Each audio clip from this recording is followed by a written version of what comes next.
তাহলে তোমরা লাইনে আসছো, এই তুমি তো আসছো, তাই না? ধন্যবাদ। যেও না, আমার ক্লাস যতক্ষণ না চলবে, যতক্ষণ না শেষ হবে ততক্ষণ পর্যন্ত থাকো, উপকৃত হবে। তবে যেহেতু একটা মহামারী চলছে, হালকা একটু টিপস দিচ্ছি যে আমার হাতে একটা ওয়াল চার্ট আছে, দেখো একটু ওয়াল চার্ট দেখো। সুস্থ থাকতে হলে মাস্ক পরতেই হবে বেরোয় গেলে, আর বেরোনো থেকে ঘরে আসার সাথে সাথে দেখো হাতে সাবান নেই, হাতের তালুর সাথে তালু ঘষুন, নখের নিচে পরিষ্কার করুন, আঙ্গুলের ডগা দিয়ে তালু পরিষ্কার করুন, তালুর পেছনের অংশ ভালো করে ধুয়ে নিন, তালুর সাথে আঙ্গুলের পাঁচ এবং ঘাট এবং ডগা এটা পরিষ্কার করে নিন। হাতের কবজি প্রবাহমান পানি দিয়ে হাত ধুয়ে ফেলুন। সর্বশেষ ধোয়ার পর তোমার হাত বাতাসে শুকিয়ে নিন। এটা কিন্তু মানতে হবে, এটা মানা ছাড়া কোনো উপায় নেই। স্বাস্থ্যবিধি মেনে চললে তুমি সুস্থ থাকবে, লেখাপড়া করতে ভালো লাগবে এবং তোমার স্বাস্থ্য ভালো থাকবে, লেখাপড়ার প্রতি মনোযোগ থাকবে। শোনো, আজকে আমি তোমাদের জন্য যে ক্লাসটা তৈরি করে রেখেছি সেই ক্লাসটা হলো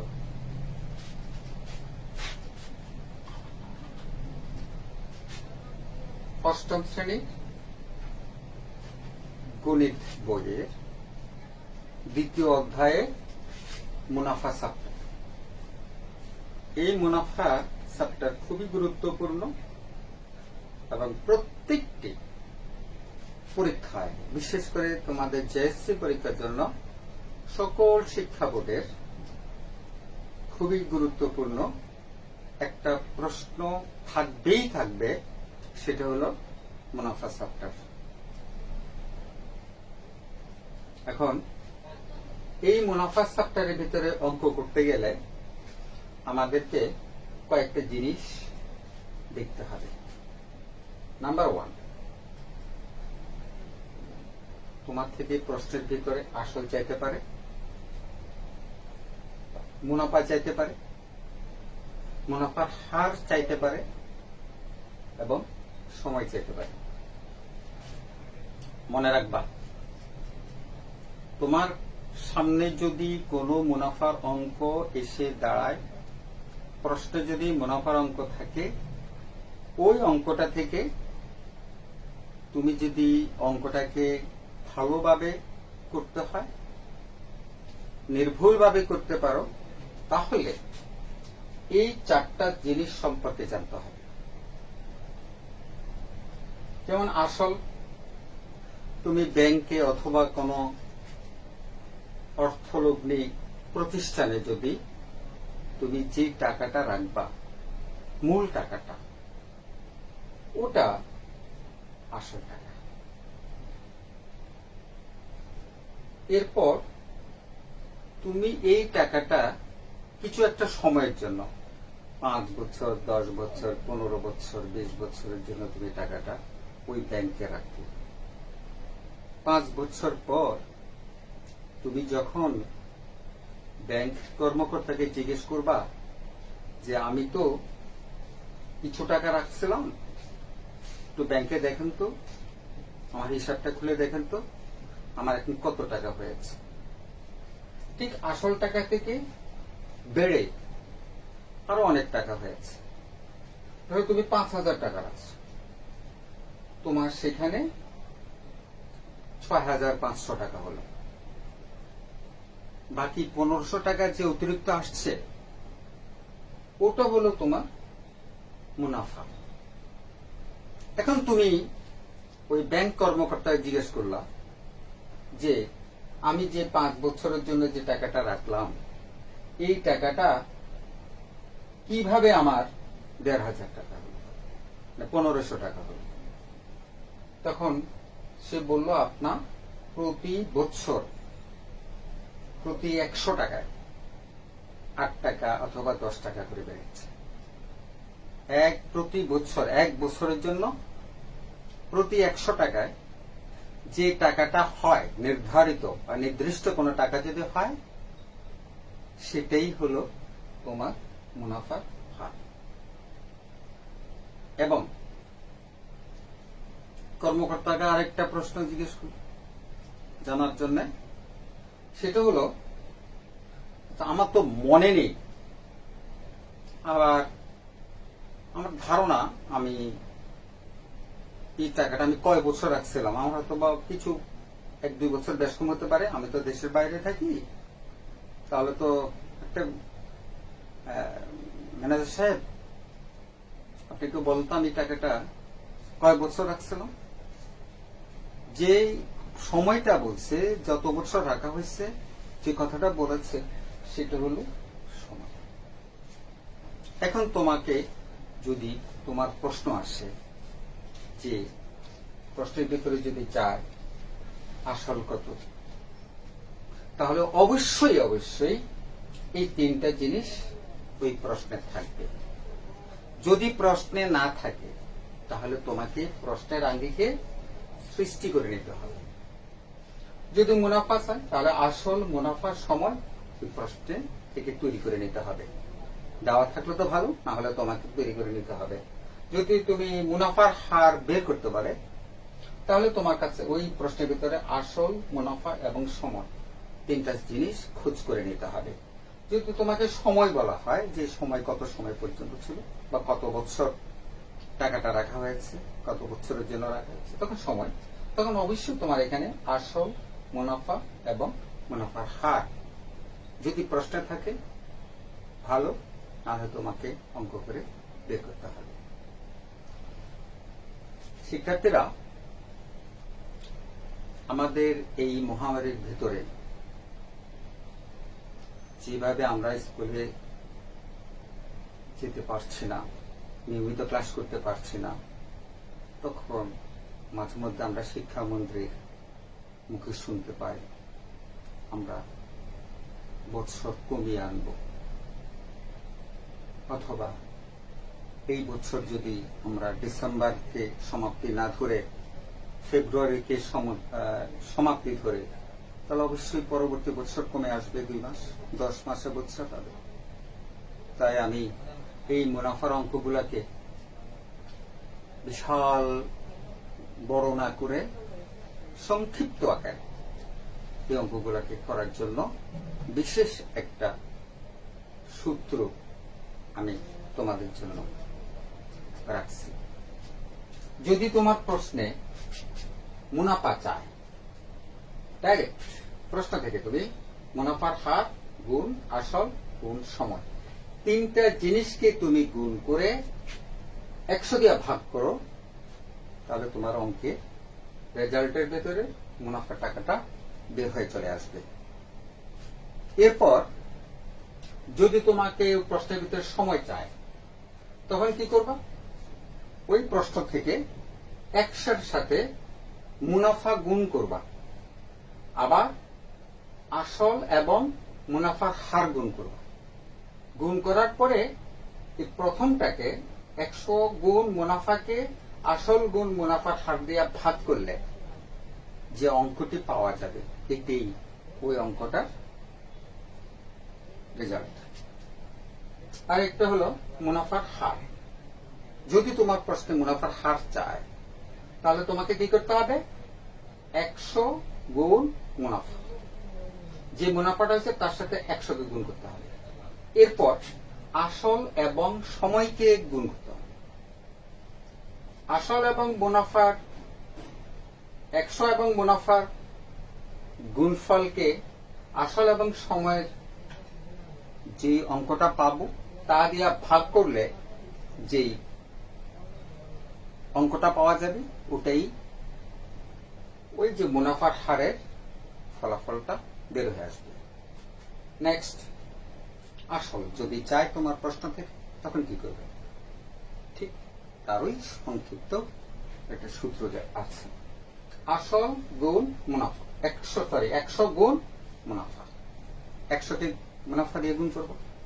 এরপর সময় গুণ মুনাফার হার। তাহলে কি হলো? এই দুটোর গুণফল আর এই দুটোর গুণফল, প্রথমটাকে দ্বিতীয়টা দিয়ে ভাগ করলে যে অঙ্কটা পাইবা সেটাই হবে তোমার রেজাল্ট। সে আসল টাকাটা পাওয়া যাবে। ওই যে একটু আগে বলেছিলাম যে 4টা জিনিসের ভিতরে যদি আসল চাই, এই 3টা জিনিস তোমার প্রশ্ন পাওয়া যাবে। মুনাফা চাইলে আসল, মুনাফার সময় পাওয়া যাবে। এই সূত্রের ভিতরে কিছুটা প্রমাণ দেবে। যেমন এখানে মুনাফা আছে, এখানে আছে মুনাফার হার, আসল, সময়। তার মানে এখানে মুনাফা নেই, বাকি 3টা আছে। এখানে যদি সময় চায়, তাহলে এইটার ভেতরে কোনো সময় নেই। সময়টা চাইতে হলে বাকি 3টা, যে মুনাফা, আসল এবং মুনাফার হার। ঠিক একই রকম মুনাফার হার যদি চায়, তাহলে তোমাকে এখানে মুনাফা আছে, এখানে আসল আছে, এখানে সময় আছে, অথচ ভিতরে কোনো মুনাফার হার নেই। একইভাবে আসল 100-র সাথে মুনাফা গুণ, এই সময় আছে, মুনাফার হার আছে, অথচ এই দুটো ব্র্যাকেটের কোথাও তুমি আসল পাইবে না। কেন পাইবে না? প্রশ্নের ভিতরে যেই যে মুনাফা চাইলে অঙ্কের ভিতর থেকে এগুলা বাকিটুকু থাকবে, যেটা লেখা আছে, যেটা চাইবে, ঠিক বাকি 4টার বাকি 3টেই এটার ভিতরে পাওয়া যাবে। শিক্ষার্থীরা মনোযোগ সহকারে শোনো। এই যে তুমি তো মনোযোগ দিচ্ছ না, দাও, কাজে আসবে। একটু সময় দাও, দেখবা ভালো ফলাফল করতে পারবে। ঠিক এইটার আঙ্গিকে আমি একটা 8ম শ্রেণীর 2-এর-1 অনুশীলনের 9 নম্বর অঙ্কটা একটু লিখে রাখছি তোমাদেরকে প্র্যাকটিক্যাল দেখানোর জন্য। রিয়াজ সাহেবের ব্যাংকে কিছু টাকা জমা রেখে 4 বছর পর 4,760 টাকা মুনাফা পান। দেখো, ব্যাংকে মুনাফার হার 8.50 টাকা, মানে প্রতি 100 টাকায় সে মুনাফা দেয় 8.50 টাকা, তার মানে 8.5 টাকা। তিনি ব্যাংকে কত টাকা জমা রেখেছিলেন? চিন্তা করো তো, এই প্রশ্নটা চাইছে এটা কি? কত টাকা? তার মানে আসল টাকাটা চেয়েছে। যে আসল টাকাটা চাওয়ার পরে যে এখানে আসল টাকাটা আছে, কি আছে? 100-র সাথে মুনাফা গুণ। মুনাফাটা কোনটা? 4,760 টাকা ভাগ সময় এবং মুনাফার হার গুণ হবে। সময়টা কত? 4 বছর, আর মুনাফার হারটা হলো 8.50 টাকা। কি বুঝছো না? বুঝবে, একটু মনোযোগ তো, অন্য কোনো দিকে এখন মন দিও না, শুধু এটার দিকে দাও। আর দেখো, মোবাইলে আবার টেনে চলে যাবো না, না টেনে যাইয়া ক্লাসটা দেখো, শেষ করো। সারা বাংলাদেশ হাজার হাজার ক্লাস দিচ্ছে, বিভিন্ন স্কুলের শিক্ষকরা, সম্মানিত শিক্ষক, কত সুন্দর সুন্দর ক্লাস দিচ্ছে। আমারটা দেখার পরে আরেকটা দেখো, আরেকটা দেখো, আরেকটা দেখো, যদি তোমার ক্লাসের সাথে মিল থাকে, তোমার বিষয়ের সাথে মিল থাকে। কেমন? আচ্ছা, আমরা এই অঙ্কটা একটু চেক করে দেখি এটা থেকে। যেমন এখানে চাইছে কি কত টাকা, মানে আসল টাকা। তাহলে আসল টাকা এইটা হলো সেই সংক্ষিপ্ত সূত্রটি, বাকিগুলো আমরা মুছে দিচ্ছি, এইটা দিয়ে করবে এখন। তাহলে শিক্ষার্থীরা, এতক্ষণ তো আমরা সূত্রের যে আলোচনাটা করেছি সে আঙ্গিকে আমরা অঙ্কটা তো করবো এখন। এখন এখানে আমরা কি পাচ্ছি? আসল 100 গুণ মুনাফা ভাগ সময় গুণ মুনাফার হার। 100 গুণ মুনাফা, মুনাফাটা কত?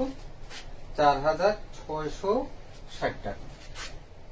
4,600 না 760 টাকা ভাগ সময়টা কত? কয় বছর? 4 বছর। গুণ মুনাফার হার 8.50। দেখো আসলের জন্য বাকিগুলো খোঁজ করে করে আমরা লিখে ফেললাম। এখন আমরা আসল রেজাল্টটা করব।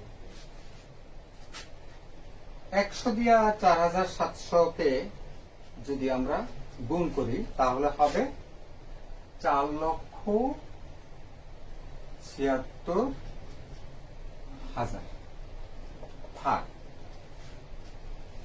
4 কেজি 4 গুণ 8.50 যদি গুণ করি আমরা তাহলে পাবো আমরা 34।